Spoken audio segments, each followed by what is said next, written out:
മോഹൻലാൽ നായകനായ തുടരും സ്ക്രീനിലേക്ക് എത്തിയിരിക്കുകയാണ്.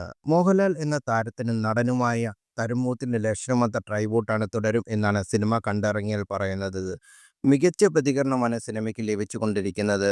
എമ്പുരാന് ശേഷം വീണ്ടും ഒരു ഹിറ്റ് കൂടി മോഹൻലാൽ അടിച്ചിരിക്കുമെന്നാണ് ആദ്യ ദിവസത്തെ റിപ്പോർട്ടുകൾ സൂചിപ്പിക്കുന്നത്. അതേസമയം തുടരും കണ്ടിറങ്ങുന്നവർ ഒന്നടങ്കം പറയുന്ന ഒന്നുണ്ട്: ജോർജ് സർ ആയി വന്ന നടനാര്, അയാൾ ഗംഭീരമായിരുന്നു എന്ന്. തുടരും കാണാൻ കയറിയവർക്കെല്ലാം ലഭിച്ച സർപ്രൈസ് ഫാക്ടറായിരുന്നു CI ജോർജ് ആയിട്ടുള്ള നടൻ പ്രകാശ് വർമ്മയുടെ പ്രകടനം. സിനിമ കണ്ടവരെല്ലാം പുറത്തിറങ്ങിയ ശേഷം അന്വേഷിച്ച് ആരാണ് പ്രകാശ് വർമ്മ എന്നായിരിക്കുമെന്ന് നിസ്സംശയം തന്നെ നമുക്ക് പറയാൻ സാധിക്കും. സ്ക്രീനിൽ പരിചിതമല്ലാത്ത മുഖമല്ല പ്രകാശ് വർമ്മയുടെ, എന്നാൽ സ്ക്രീനിൽ കഥ പറയുന്ന ഈ മേഖലയ്ക്ക് ഒട്ടും അപരിചിതനല്ല പ്രകാശ് വർമ്മ. പരസ്യമേഖലയിൽ പ്രമുഖനാണ് പ്രകാശ് വർമ്മ. വോഡാഫോണിലെ സൂപ്പർ ഹിറ്റായി മാറിയ സൂസു പരസ്യം മുതൽ നൻപകൽ നേരത്തെ മയക്കത്തിൽ പ്രചോദനമായ ഗ്രീൻ ക്ലേയുടെ പരസ്യം വരെ അദ്ദേഹത്തിൻ്റെ തലയിൽ വിരിഞ്ഞ ആശയമായിരുന്നു. പരസ്യമേഖലയിൽ പ്രമുഖനായ നിർമ്മാണ ഫിലിംസിൻ്റെ തലവനാണ് പ്രകാശ് വർമ്മ.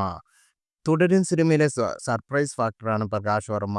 നേരത്തെ വന്ന അപ്ഡേറ്റുകളിലും പ്രൊമോഷൻ പരിപാടിയിലൊന്നും പ്രകാശ് വർമ്മയുടെ പേരോ കഥാപാത്രമോ തരുൺമൂർത്തിയും മറ്റും പരാമർശിച്ചില്ല. തൻ്റെ തുറുപ്പുചീട്ട് ഒളിപ്പിച്ചു വച്ചിരിക്കുകയായിരുന്നു അദ്ദേഹം. ഒട്ടും നിശ്ചയിക്കാത്ത നിമിഷം അദ്ദേഹം അതെടുത്ത് വീശി. പ്രേക്ഷകർ ഒന്നടങ്കം പ്രകാശ് വർമ്മയുടെ പ്രകടനത്തിൽ ഞെട്ടിയിരിക്കുകയാണ്. സിനിമയുടെ ആദ്യ പകുതി അവസാനത്തോടെ അടുക്കുമ്പോഴാണ് പ്രകാശ് വർമ്മയുടെ എൻട്രി എന്നത് ശ്രദ്ധേയമാണ്.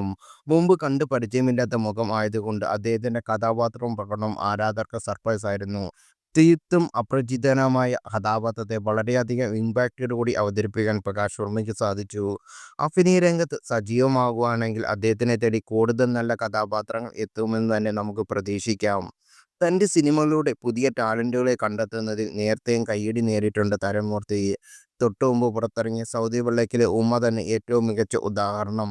സ്റ്റേറ്റ് അവാർഡ് വരെ എത്തുന്നതായിരുന്നു ദേവി വർമ്മയുടെ പ്രകടനം. അങ്ങനെ ഒരിക്കൽ കൂടി പുതിയൊരു ടാലൻറ്റിനെ അവതരിപ്പിക്കുകയാണ് തരുണിന് അഭിമാനിക്കാം. അതേസമയം ബോക്സ് ഓഫീസിൽ ആദ്യ നേരം നിറയെ കയ്യടിയാണ് തുടരും നേടുന്നത്. KR സുനിലിൻ്റെ കഥയ്ക്ക് തരുണും സുനിലും ചേർന്നാണ് തിരക്കഥയൊരുക്കിയിരിക്കുന്നത്.